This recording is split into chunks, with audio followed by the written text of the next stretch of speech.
Good evening, it's a beautiful night, today being the 23rd day of July 2020. My name is Lawi Kiplagat and our sign language interpreter is Veronica Wamboi. Welcome to Stewards News Night. We've got loads lined up for you in our tonight's bulletin.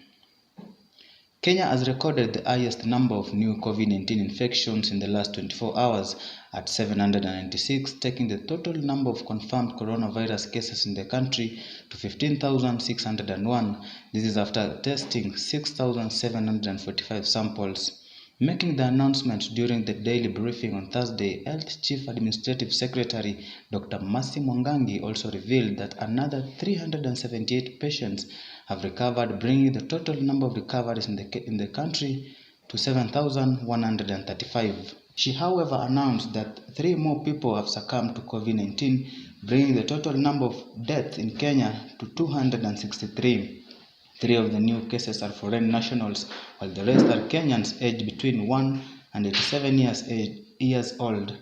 Nairobi County still leads the country infection figure after recording an additional 539 new cases. Former Auditor General Edward Ouko today officially handed over to Nancy Gathungu as Kenya's new Auditor General during the handover ceremony at Anniversary Towers on Thursday. Gathungu expressed a readiness to make the Auditor General's office better than she found it so as to meet the expectations of the country. She said a 8-year term as Auditor General will be anchored on 4 pillars, among them independence, credibility, relevance, and accountability. Gathungu, who was sworn in last Friday, said that the first order of business would be to prioritize the backlog of audits occasioned by the delay in naming Ouko's replacement. Gathungu was all praise for Ouko, saying that he had raised the bar and promised to go higher from where he has left. She promised to work in consultation with other government arms to guarantee Kenyans accountability and safeguard the independence of her office.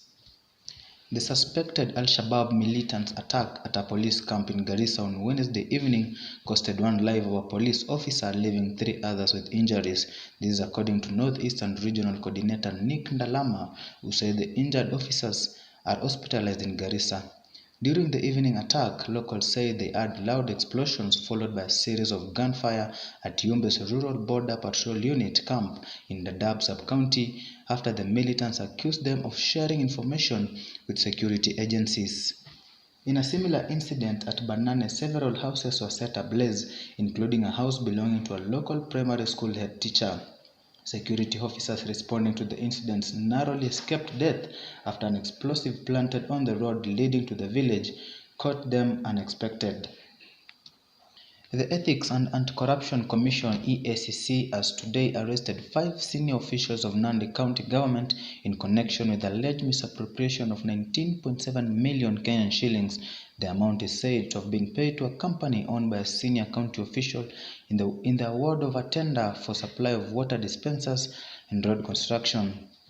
The 5, Henry Maritim Koech, Meshak Oreu Tankoi, Wilson Kipchirchir Yebei, Henry Kibi Kirui, and Leah Jelagat, are under police custody at Eldoret Central Police Station and are expected to be arraigned at the Eldoret Anti-Corruption Court tomorrow, July 24th. The charges include abuse of office and conflict of interest against the former CEO of Finance Economic Planning, Mr. Koech, who will also face charges of fraudulent acquisition of public property. I am taking a short break. I'll be back with some more news. Stay tuned. Are you a minister of the gospel and are you looking forward to further your studies? Then join RCPI Bible College and Seminary in Eldoret. RCPI Bible College is a satellite institute of RCPI Bible College and Seminary in Florida, USA. RCPI Bible College and Seminary offers international accredited degrees in the following: diploma, bachelor's degrees, master's degrees, and PhD degrees in the following: theology, Christian leadership, missions, Christian counseling and psychology, and Christian education. We are located at Cheptiret off Nairobi Road. Intakes are ongoing now. All our current classes are facilitated through distance learning due to COVID-19 pandemic. RCPI Bible College has great facilities in place. This includes dormitories, well-equipped library, dining hall, and field for co-curriculum activities. For admissions, please contact us on 0206 25102 or 0723 46 4498. Our email address is rcpibiblecollege@gmail.com. Our website is www.rcpibiblecollege.org. Welcome back to the broadcast. The National Cohesion and Integration Commission NCIC today held a forum in Elgeyo Marakwet County on the minimum standards and principles for requirements to ensure inclusiveness and diversity at the county level. Our reporter Alex Yego has the details. Today we are in Iten, headquarters of Elgeyo Marakwet, whereby we are about to attend a meeting, thereafter interact with several leaders. Join us as we get to know.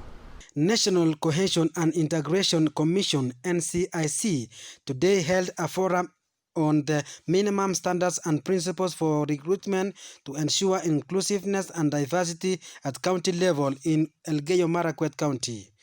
The meeting was held at Iten, the county headquarters, specifically at the County Public Service Board office.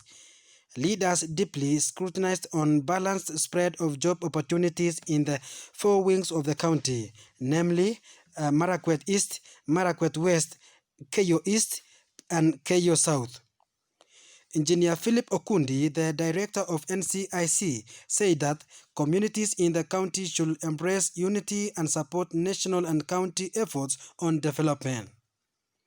Also present was Michael Letit, the board chairperson, who said that county employment opportunities shall be spread evenly to all communities in the county.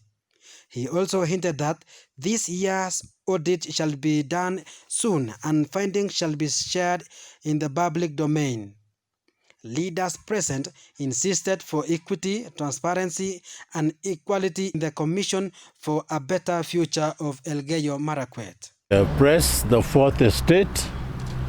We are here as members of the National Cohesion and Integration Commission, NCIC. We are having a program to visit the county governments, and particularly to visit the county public service boards. And what we are coming to discuss is our mandate as a commission, because our mandate is to see to it that peace can be built throughout the country. And at the same time, we try to discourage matters that disintegrate people based on ethnic origins.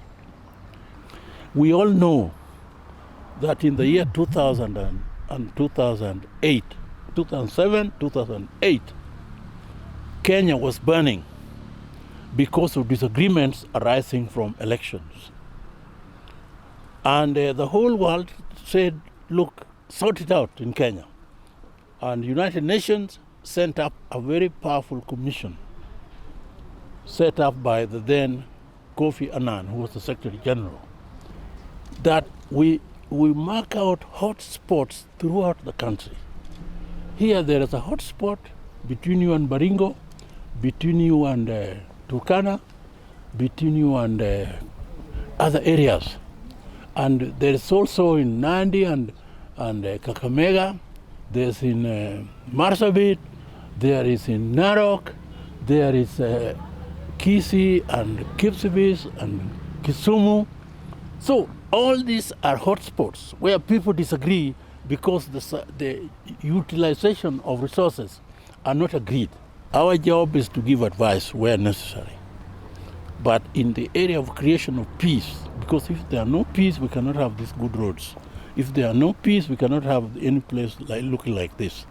So our job is to pass knowledge and talk with the leaders and let them coalesce such that better development can spread for the benefit of everyone.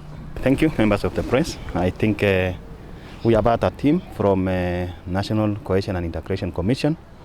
I think they have taken us through some critical areas that we need to consider when we are making appointments.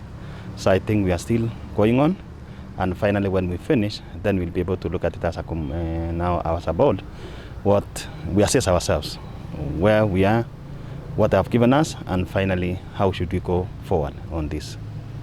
Thank you. And that is how things are in this place. Having and knowing that the leaders have emphasized on unity and cohesion within this place. They have urged the dwellers of this place to be together, unite, and make sure development is being their priority. They've also urged each and every member of the county to work hard to ensure that there is peace and cohesion within the place. Reporting for Stewards TV, I am Alex Yego. Kenya's celebrated gospel artist Ruth Matete was today allowed to bury her husband, Blessed John Olakami Apewajoy, at Nairobi's Lang'ata Cemetery. Apewajoy died on April 11th while undergoing treatment at Kenyatta National Hospitals for burn sustained in a fire incident at their home in Athi River, Machakos County on 30th March, and his body has been lying in Kenyatta National Hospital mortuary since then. The long stay in the morgue is because the Nigerian High Commission requested to have Apewajoy's body detained until the Nigerian government approves its release. Ms. Matete explained that her husband burnt parts of his upper body on fateful day at around 5 p.m. after a failed attempt to properly light up their 6 kg unused gas cylinder. Coronavirus is becoming a threat to operations at public offices after hundreds of civil servants, some holding critical offices, tested positive for the COVID-19. The alarming infections, now in their hundreds every day, have caused panic and fear in Parliament, the judiciary, the ministries, parastatals, state departments and agencies, with a majority of staff working from home. Public offices that have so far been hit hard by the virus include Parliament, the courts, the ICT Ministry, the National Treasury, Prisons Department, and Public Service Commission. The government will on July 27th launch mass targeted testing of all the staff as it seeks to establish the extent or spread of the disease. A raging fire destroyed thousands of acres of vegetation at the Tsavo West National Park on Wednesday evening, barely weeks after a similar incident devastated the park. In a statement sent by the Kenya Wildlife Services on Thursday morning, 3 sets of fire were reported at the Tsavo Conservation Area. The first one was in Taita Ranches adjacent to the Tsavo East National Park, which was successfully put out. KWS Rangers and the ranch staff were working on containing the fires as of Thursday morning amid reports that a third fire broke out in Kikunduku part of the Kyulu National Park at around 7:30 p.m. on Wednesday. I'll be taking another short break. Thank you for being our viewer. Stay tuned for some more news. Are you a minister of the gospel and are you looking forward to further your studies? Then join RCPI Bible College and Seminary in Eldoret. RCPI Bible College is a satellite institute of RCPI Bible College and Seminary in Florida, USA. RCPI Bible College and Seminary offers international accredited degrees in the following: diploma, bachelor's degrees, master's degrees, and PhD degrees in the following: theology, Christian leadership, missions, Christian counseling and psychology, and Christian education. We are located at Cheptiret off Nairobi Road. Intakes are ongoing now. All our current classes are facilitated through distance learning due to COVID-19 pandemic. RCPI Bible College has great facilities in place. This includes dormitories, well-equipped library, dining hall, and field for co-curriculum activities. For admissions, please contact us on 0206 25102 or 0723 46 4498. Our email address is rcpibiblecollege@gmail.com. Our website is www.rcpibiblecollege.org.